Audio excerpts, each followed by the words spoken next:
I feel like a night owl. Through the darkness I prowl. You won't find me when the lights come on. Keep me in the nighttime. That's when I shine. You'll find me in the twilight.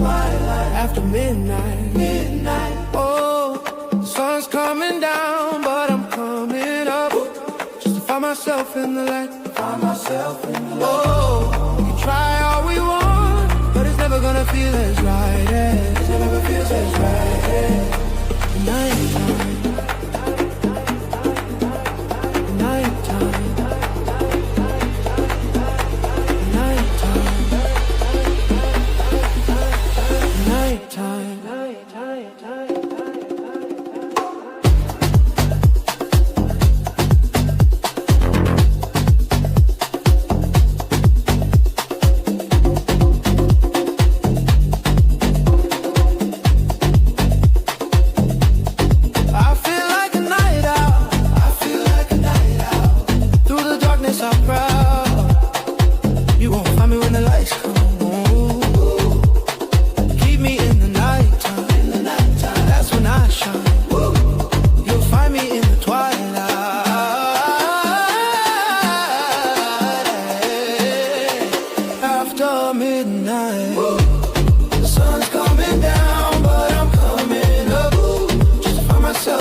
A lot of people don't know this, but bomba in Puerto Rico was born from something dangerous. It started as a weapon. When the first Africans were brought to Puerto Rico in the 1500s, they carried something more powerful than the Spanish ever expected, their drums. But these drums weren't just music, they were a language. Different rhythms sent different messages across plantations. One beat meant danger, another meant gather, another meant watch the overseer, another meant escape. Africans understood every code. The Spanish understood none of it. But once the Spanish realized the drums weren't entertainment, but communication, they panicked. They saw Africans gathering at night. They saw messages passing from one plantation to another. They recognized the power behind the rhythm. So, they responded with fear. They banned drumming. They restricted gatherings. They punished anyone who played. And they destroyed every drum they could find. But destroying the drums didn't destroy the culture. Africans rebuilt new drums in secret, using hollowed out wood, old rum barrels, animal skins, anything they could hide in plain sight. The Spanish didn't recognize the pieces, but Africans did, and they played them again, not boldly, but strategically. They played during storms when thunder covered the sound. They played far from plantation houses where the Spanish couldn't hear clearly. They played during festivals or Catholic celebrations where drums didn't look suspicious. They played only when it was safe, but they never stopped. Still, the Spanish were watching more closely now. So Africans had to change the way they communicated. And that's when something brilliant happened. They hid the messages inside dance. This new creation became bomba. To the Spanish, it looked harmless. Just slaves dancing. Just people having fun. But to Africans, it was still a code. The dancer became the signal. The drummer became the interpreter. Every step, every hip movement, every lift of the skirt carried meaning, warnings, messages, unity, all hidden in plain sight. And here's the part most people never hear. Africans also used bomba to mock the Spanish. They saw how the Spanish danced at their own parties, stiff, awkward, trying to look elegant, and Africans copied it in exaggerated, funny ways. What looked like celebration to the colonizers was actually resistance, comedy, and survival blended into one art form. This was bomba before anything mixed in, fully African, in rhythm, intention, communication, and spirit. But history wasn't done yet. As time passed, many Africans escaped plantations and fled into the mountains. There, they found surviving Taino communities. Taino women partnered with African men. Families blended. Cultures fused. And eventually, their music merged too. The Tainos brought maracas, guiros, ceremonial movements, and their own storytelling traditions. Africans kept the drums, the power, the coded rhythms, the spirit of rebellion. Together, they shaped bomba into the Afro-Taino Puerto Rican tradition we know today. A cultural mix born from unity, survival, and resistance under Spanish rule. So the next time you hear bomba, remember this. It began as a secret language. It survived destruction. It was rebuilt in the shadows. It danced messages the Spanish could not decode. It mocked the colonizers who thought they controlled everything. It blended African strength with Taino heritage. Bomba is not just music. It's the heartbeat of the ancestors. A sound the Spanish tried to silence, but Africa and Boriken refused to let die.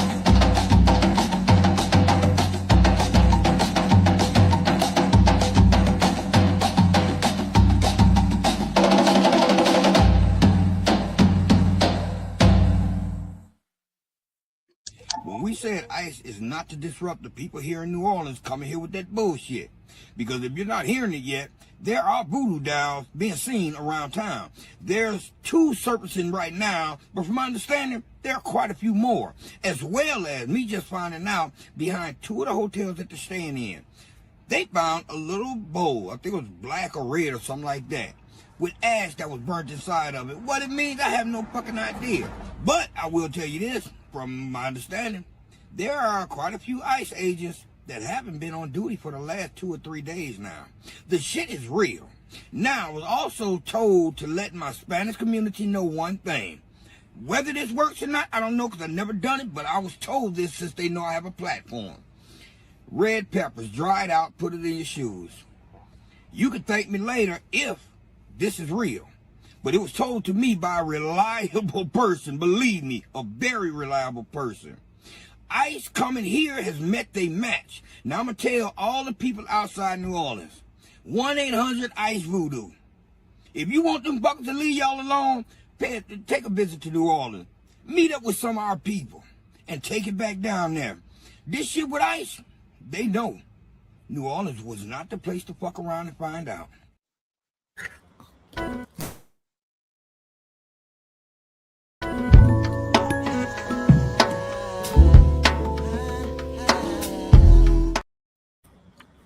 No matter what you do, respect the voodoo. Honor and respect, honor and respect, honor and respect. Divine all blessed greetings and salutations. It is another edition of Revolutionary Hoodoo, New Orleans Voodoo Secrets and Recipes. Voodoo Hoodoo 101. Powered, produced, promoted, sponsored, supported, and brought to you by NOIVD, New Orleans International Voodoo Day. New Orleans' annual International Voodoo Day serves as a beacon for voodoo practitioners, artists, and enthusiasts, connecting us to our ancestors, our heritage, and each other. Through our collective efforts, we aim to revitalize and promote voodoo traditions in New Orleans and beyond, create a vibrant, inclusive, and supportive community, inspire personal transformation, creativity, and social change. To honor the past, embrace the present, and manifest a brighter future. The power and wisdom of Voodoo can contribute to a world that is more just, compassionate, and enchanting, where Voodoo and African diasporic spiritual traditions are valued, integrated into society, promoting spiritual growth, cultural understanding, community empowerment, artistic expression, and social justice. And we certainly continue to invite your support, participation, volunteership, donations, and sponsorship by visiting us at www.voodooday.org, www.voodooday.org, voodooday.org. And we're certainly thankful for your continued support and participation with us here in the live chat. We're always thankful and appreciative of those of you who take the time out to listen and participate to this live podcast Monday through Friday, 9 p.m. U.S. Central Standard Time on a platform near you or by way of a social media link or the QR code in the top right corner of your screen. I also want to take the time to acknowledge Lydia Martin, 3908. Peace and blessings to you and yours. Daniel Neal, faithful member of our community. We certainly appreciate your continued support and participation. And happy holidays to each and every one of you. I will be unmuting momentarily our beloved Queen Mother, Sister Toni Val Martinez, community activist, community mother, our beloved First Priest, Armor Bearer, and Wild Man for Black Hawk Voodoo, Brother Joshua Nylan Tanner, also committed faithful member of NOIVD and initiated member of La Source. I want to reintroduce Brother Elder Reggie Green Soap, the founder and leader of Shrine of the White Cloth, also committed faithful administrative team member of NOIVD, and my beloved godson Tyson Horn, beloved committed initiated member of La Source and committed team member, co-administrator of NOIVD, and our executive producer of our coming docuseries, Respect the Voodoo. Thank you so much for your continued support, time, and commitment. I will be with you momentarily Tonight we want to have a conversation on Legba, Eshu, and trickster deities. I'm going to call it At the Crossroads of Worlds, a monologue on Legba, Eshu, and the trickster lineages. Before any journey begins, before any story can be told, we must acknowledge that one who opens the way. In the traditions of the Fan and Ewe peoples of Dahomey, that one is Legba. In the Yoruba world, that one is Eshu. Across the Atlantic, in Haiti, he has become Papa Legba. In New Orleans, he becomes Papa Labas, Papa Limba, the old man at the gate, the one who stands at the crossroads of the city's memory. And so before we speak of history, we speak of the threshold. Before we speak of people, we speak of the path. Before we speak of survival, we speak of the messenger who carried the languages of the gods across an ocean of suffering. Legba, Eshu, and the trickster spirits of West Africa are not merely characters in mythology. They are architects of communication, masters of transformation, and keepers of possibility. They are the ones who remind us that no matter how dark the roads become, there is always a door, always a choice, always a way forward, even if that way is crooked, unexpected, or hidden in plain sight. And so tonight we walk that road. Tonight we follow the trickster's footprints from the red earth of West Africa to the riverbanks of Louisiana. Tonight we honor the spirits who refuse to die. In the cosmology of the Fan and Ewe peoples, Legba is the youngest child of Mawo Lisa, the divine twins who embody moon and sun, coolness and heat, balance and creation. Legba is the linguist, the translator, the one who speaks every language, human, divine, animal, elemental. He is not merely a messenger. He is the principle of communication itself. Without Legba, no prayer reaches the gods. Without Legba, no divination can be read. Without Legba, the world becomes silent.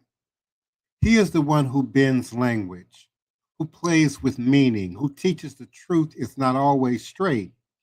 He is the one who shows that wisdom often hides behind humor, mischief, or contradiction. And in the villages of Dahomey, Legba's shrines stand at the entrance, the gate of the compound, the threshold of the home. He is the first spirit greeted in the morning and the last one acknowledged at night. His image is often a mound of earth, a carved figure, or a clay form with cowries for eyes and a mischievous smile. He is the guardian of the crossroads, the keeper of the gate, the one who decides which paths open and which remain closed. Among the Yoruba, Eshu is older, more complex, more feared and revered. He is the enforcer of Ashe, the divine power that makes things happen. He is the one who ensures that every action has a consequence, that every promise is kept, that every ritual is balanced. Eshu is not evil, though colonial missionaries tried to cast him as such. He is not chaos, though he governs unpredictability. He is not a devil, though he tests, challenges, and provokes. Eshu is the principle of dynamic change. He is the spark that ignites transformation. He is the guardian of destiny, the one who ensures that each person walks the path chosen before birth. He is the one who stands at the crossroads of fate, holding a staff, a calabash, or a stone. He is the one who wears red and black, who dances between order and disorder, who laughs at human certainty. In Yoruba towns, Eshu's shrine is placed at the market, the road, the threshold, the place where worlds meet. He is honored with palm oil, with roasted corn, with gin, with laughter, with respect. And Legba and Eshu are not alone. Across West Africa, the trickster archetype appears again and again. Anansi, Anansi, the spider of the Akan, the storyteller who traps wisdom in his web. Oshun's messenger, who plays jokes to reveal deeper truths. The hyena, who teaches through hunger and cunning. The hare, who outsmarts the powerful. The tortoise, who wins through patience and wit. These spirits and animals embody a worldview in which intelligence, adaptability, and creativity are essential for survival. They teach that life is not linear, that power is not always visible, that the smallest creature can outwit the largest. They teach that freedom often begins with imagination, and it's a thin line between the spirit realm and our imagination. When the ships came, the Middle Passage, the spirits in chains, the slavers, the raiders, the traders, they tore families apart, burned villages, and dragged millions towards the coast. But they could not chain the spirits. They could not silence the gods. The people carried Legba in their memories. They carried Eshu in their songs. They carried Anansi in their stories. They carried the trickster in their laughter, even in the darkest holes of the ship. On the Middle Passage, where death was constant and cruelty was law, the trickster spirits became weapons of survival. They taught the people how to hide their languages, how to disguise their rituals, how to communicate without being understood by their captors. They taught resistance, they taught endurance, they taught transformation. In the belly of the ships, the people whispered prayers to Legba to open a way home. They called on Eshu to confuse the oppressor, to twist fate, to protect the children. They told stories of Anansi stealing back the world's wisdom from the sky god, reminding themselves that even in captivity, the mind remains free. And when the ships reached the Americas, the spirits stepped onto new soil. They adapted, transformed, and reemerged in new forms. In Haiti, Legba became Papa Legba, the old man with the cane, the gatekeeper of the Voodoo temple. In Cuba, Eshu became Ilegua, the childlike trickster who guards the roads, who guards and protects the house. In Brazil, he became Exu, fiery, sensual, powerful. In Trinidad, he became Papa Boas, the forest guardian. In the Gullah South, the stories of Anansi became Brer Rabbit, the clever survivor. Everywhere the African diaspora went, the trickster followed, because the trickster is the spirit of survival. And then there is New Orleans, the city where roads, rivers, cultures, and histories collide. A city built on crossroads, on thresholds, on the meeting of worlds. Here the spirits found fertile ground. The enslaved people of Louisiana brought with them the traditions of Dahomey, Yoruba, Congo, and beyond. They brought Legba and Eshu through the name, though the name shifted, blended, and evolved. And in the early days of colony, enslaved Africans gathered in Congo Square, where drumming, dancing, and rituals were permitted on Sundays. There the spirits were fed. There the crossroads opened. There the trickster laughed again. In New Orleans, Legba became Papa Labas, the old man at the crossroads. Papa Limba, the gatekeeper. The spirit of the doorway, honored in hoodoo and in voodoo, and the guardian of the city's spiritual traffic. He appears in the stories of Marie Laveau, in the songs of Mardi Gras Indians, in the rituals of the spiritual churches, in the quiet practices of families who kept the old ways alive beyond closed doors. He is the one who opens the way for communications with ancestors. He is the one who stands at the threshold of every ritual. He is the one who reminds New Orleans that the veil between worlds is thin. The trickster spirit taught the people of the diaspora how to hide in plain sight, how to speak in double meanings, how to preserve knowledge through story, transform oppression into resistance, find freedom in creativity, laugh in the face of power, and turn suffering into strategy. These lessons shape the culture of New Orleans. Its music, its humor, its spirituality, its resistance in the very Creole brick of historic Treme. Jazz itself, it's a trickster art form, improvisational, unpredictable, playful, subversive. Second lines are trickster processions, spontaneous, joyful, rebellious, defiant. And Mardi Gras is a trickster festival. Mask, reversals, satire, transformation. The spirit of Legba and Eshu lives in the city's rhythm. Today, Legba and Eshu are returning to public consciousness, not as caricatures, not as misunderstood devils, but as ancient teachers whose wisdom is needed in a world of confusion and crossroads. In New Orleans, this reemergence takes many forms. Voodoo temples, such as House of the Divine Prince, Shrine of the White Cloth, Hoodoo Central LLC, The Source on 4 and Peristyle, honoring Papa Legba.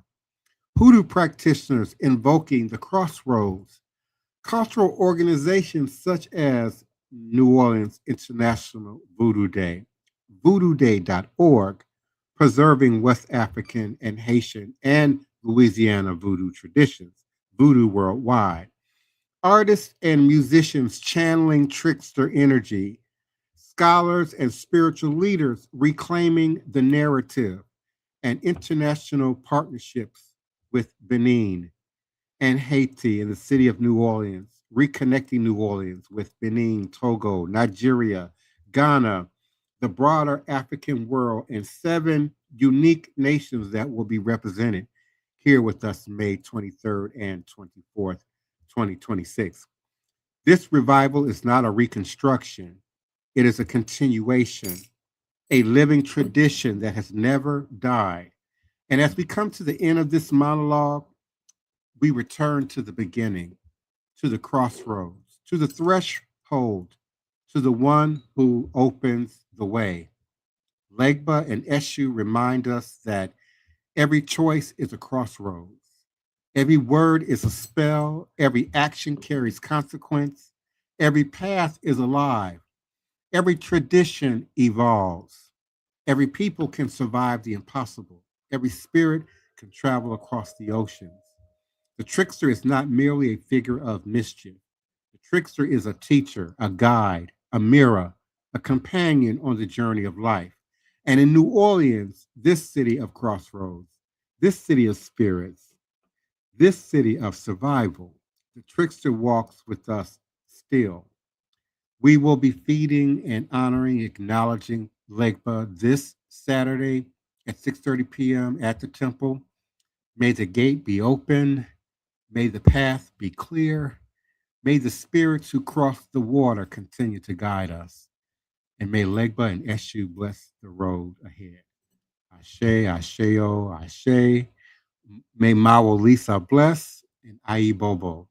And please do come on in, our beloved Queen Mother Sister Toni Val Martinez, Brother Joshua Nylan Tanner, please do come on in. Elder Reggie Green, so please unmute and come on in. And our beloved brother Tyson Horn, do come on in. How y'all doing? Hello, everyone. Hello. Good How evening. you doing? Ooh, Lord, Legba. Oh, let me tell y'all. One time I petitioned Legba at the crossroads. Yes, I did. Against my better judgment, I went there. And he gave me what I asked him for. And after a few months, I wanted to give it back. But I didn't want to go and ask him to take it back. So I just dealt with it and made up my mind. I wasn't doing that again. If you deal with Legba, if you petition him, make sure you are precise in what you are asking. Don't just go there and say, I want to win the lottery. Oh, you could win the lottery and die before you get the check. So you better say exactly what you want when you petition Legba. But yeah, I went in spiteful, not to hurt anybody physically, but spiteful. And he gave me exactly what I wanted at the crossroads. And like I said, a couple of months later, I just was like, oh my God, please, I don't want this no more. Take it back. But I didn't go to do that. I was scared because I was like, Leg would get mad at me and say, didn't I give you what I want? Now you want to come bring it back? And hell no. And slap me? Oh no. What about you? Brother Horn, you ever petition Legba? Anybody else? You know, I did one time earlier this year. Well, not, you know, like at the beginning of the year, where, you know, I sought advice and I went to the crossroads myself down in South Georgia. And it was basically, you know, for you know, you know, I was petitioning for something as well and trying to get guidance and seeking if the door was going to be open for a path that I wanted. And that door was closed. And in hindsight, I see how my answer was given to me. But at the time, I just didn't know, you know, it took a while to get, you know, to figure out what was really going on. And I struggled back and forth. Is this really me making the decision? Or am I listening to some guidance or this and that? But yeah, you know, it's interesting because when you physically stand at the crossroads and you are really there and you are praying, it's sort of like I learned something about myself. Like I felt like, you know, it's like, you know, a lot of times when you're seeking in life and then you get to a point where you actually are doing the work and making the sacrifices and taking the steps to seek guidance, you humble yourself to put yourself in a situation to understand more clearly. It's like, it's a revelation. So even the process of going to the crossroads, that was in itself something that, you know, just really helped me. But I got my answer. Unfortunately, I wasn't like you said, Toni, where I wanted to give it back. But at the time when the door closed to where I was trying to go through, I was upset and I was really, you know, I was hurt about it. But after a whole year of seeing what's transpired, I'm like, you know what? I'm glad that door was closed. And I'm gonna tell you, like you said, when you stand at the crossroads and you know, it felt like every hair on my head stood up. Mm-hmm. Mm-hmm. And I thought I was gonna be concentrating more on scratching my head because it was itching so bad from the hair standing up. What about you, Sister Bianca? Bianca's not here. Elder Reggie. Oh, Yeah, okay. I'm here. Yeah, Elder Reggie, how are you? Thank you, Sister Toni. Blessing everyone. Good topic, Divine Prince, Brother Home, Brother Joshua, and the collective audience. Yeah. So I've done a lot of stuff with SU, but I was working heavy with SU until I had the pleasure of going to Benin last year. I didn't realize in Benin, SU was translated as Legba. In Benin, the Nagos, they use Legba, but also they use the phallus. Every statue, whether everything you see of Legba in Benin and in that region, going even into Togo, it's an erect penis on the male looking figure. So I inquired why was the phallus being used, and I was told, and I have to bring this in, the four cardinal directions: north, east, south, west, as above, so below, and that's where a Legba stands. So spirits are coming in from each cardinal direction, as above, or the ancestors coming below. But as Shu stands there at the gate, always ready to help create anew. And that is the reason behind the phallus. So once I learned that, then I've been knowing of SU because I have different SUs that work with different orishas. And I wanted to bring that in. So now when I do any SU work, of course, we're going to always honor SU, but I tried to honor a Legba also. And then the more I was getting into New Orleans voodoo, Haitian voodoo, voodoo in particular, the Legba seemed to come in real prominent. And his energy is being used a little bit more than SU. So I begin to incorporate both of them now.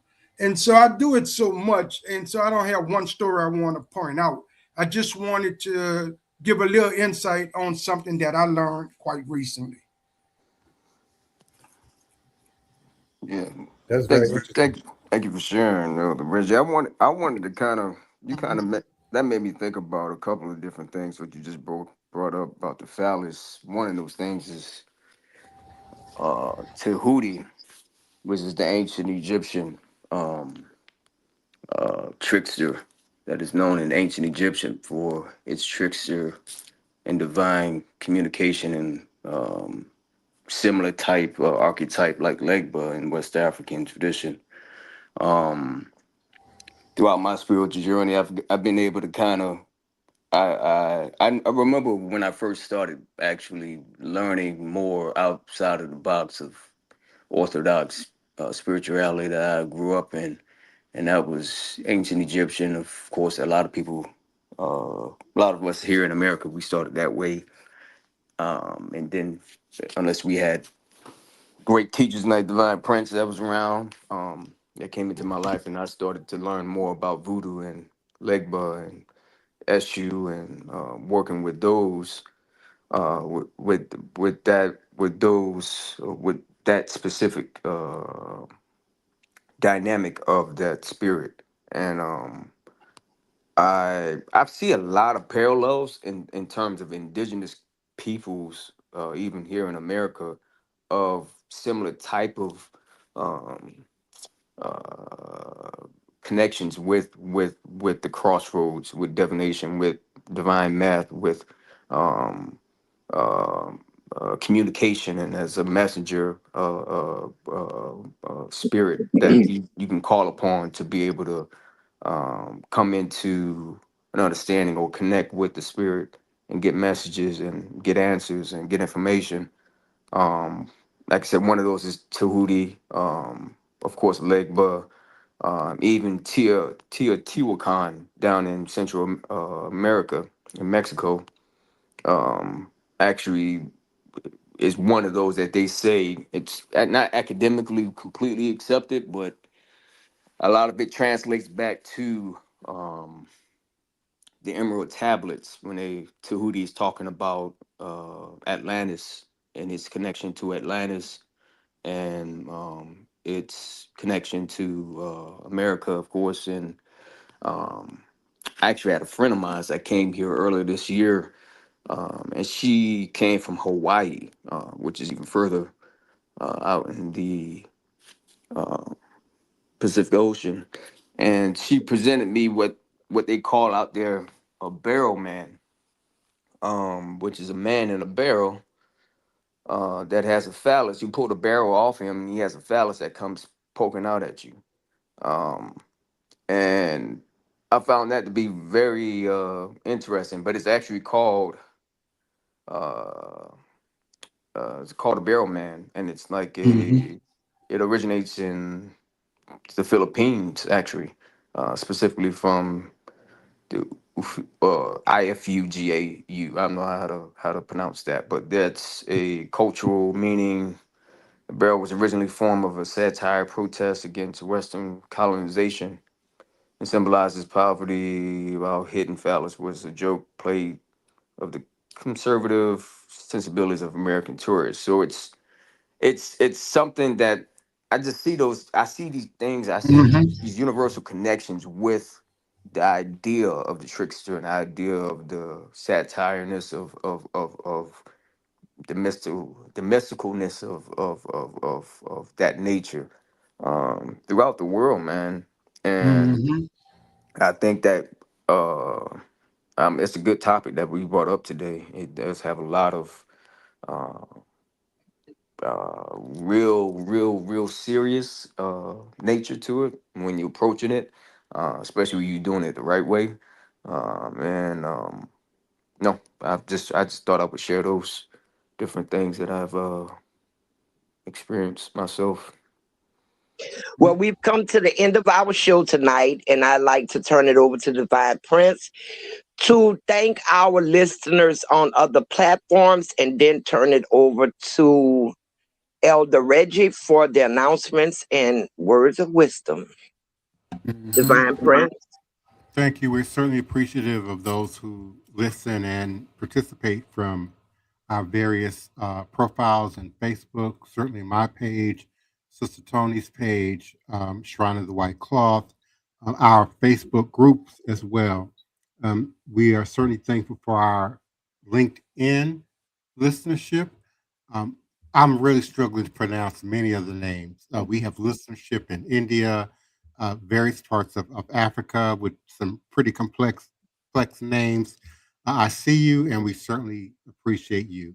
We're thankful for those of you who listen and participate, certainly from YouTube, Twitter X, and we're always thankful for our Instagram listenership and participants. Uh, Bobbitt, Tsunami, we certainly appreciate you returning. I'm optimistic, nihilistic. Thank you so much. Nancy, Rira, we appreciate you. A tribute called Tyler, a tribe called Tyler. Thank you for coming through. Alvin Copeland, thank you. Blue Kalu, thank you so much. I am Shakira. Binky 260, Voodoo Love, Rain, Love Light, and Miriam Christine, and Cap the Outlaw. We certainly appreciate you all. Caps the Outlaw, we certainly appreciate you all for coming through, and we invite you to join us again weeknights at 9 p.m. U.S. Central Standard Time for about 40 to 45 minutes of Voodoo Hoodoo 101. Thank you kindly. Always a blessing.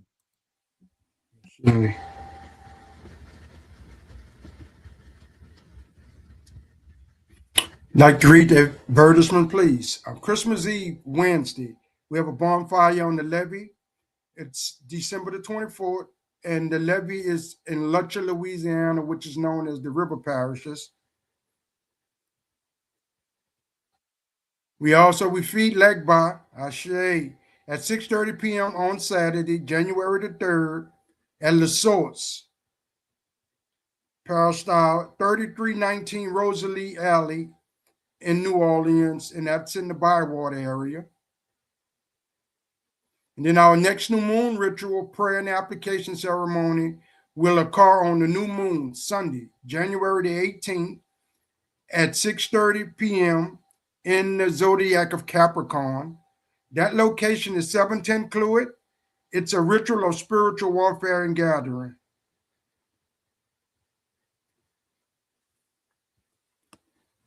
I believe that's the end of our advertisements. But I wanted to honor the packet that Divine Prince so eloquently had on the page. If you see it, it's a picture of a man with a hat. And that is a packet of Legba. And the rituals that we do for the New Orleans International Voodoo Day, we bring out Legba, and he helped us open the way to have our ritual be a success.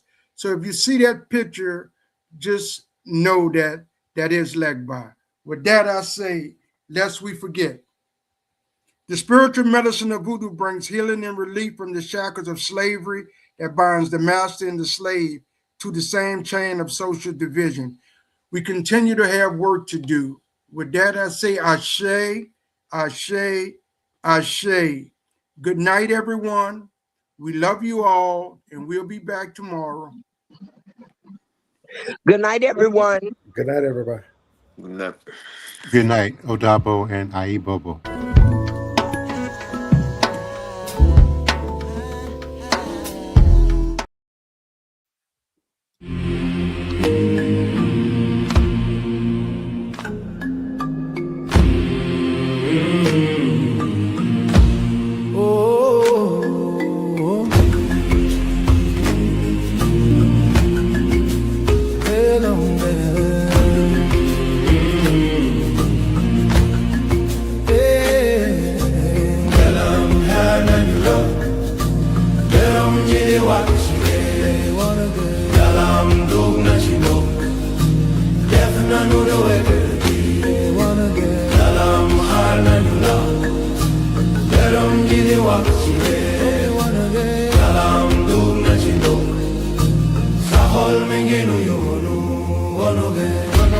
Reggie walked salandam bijeu halatuna yidi khamsatu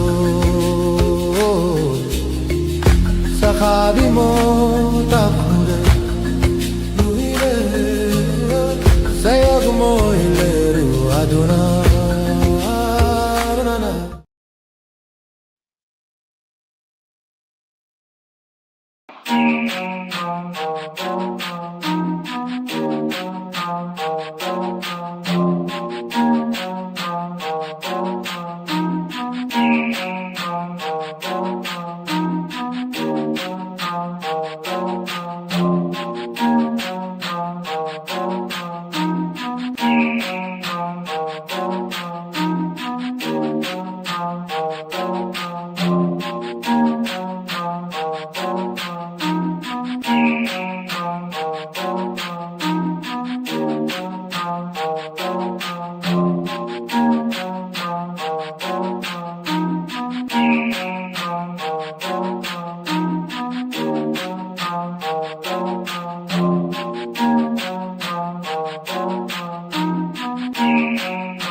Please, allow me to show you something.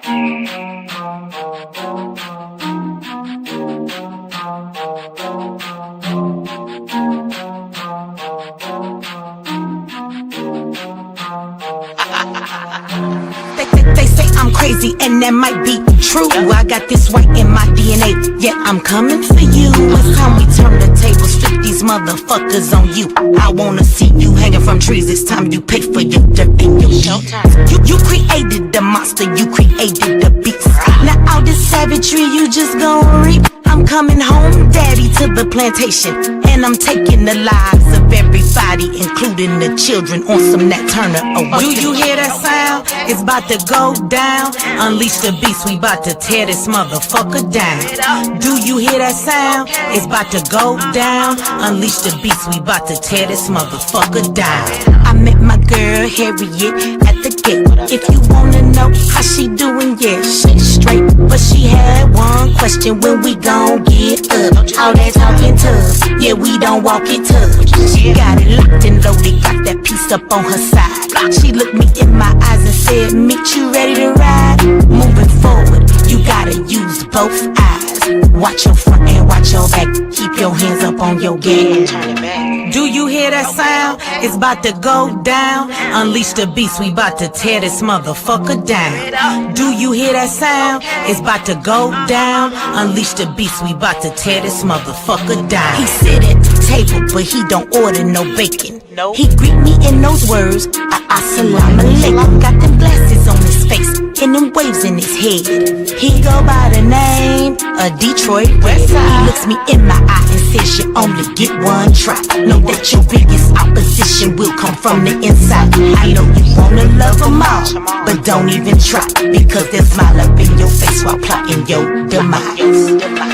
Do you hear that sound? It's about to go down. Unleash the beast, we about to tear this motherfucker down. Do you hear that sound? It's about to go down. Unleash the beast, we about to tear this motherfucker down.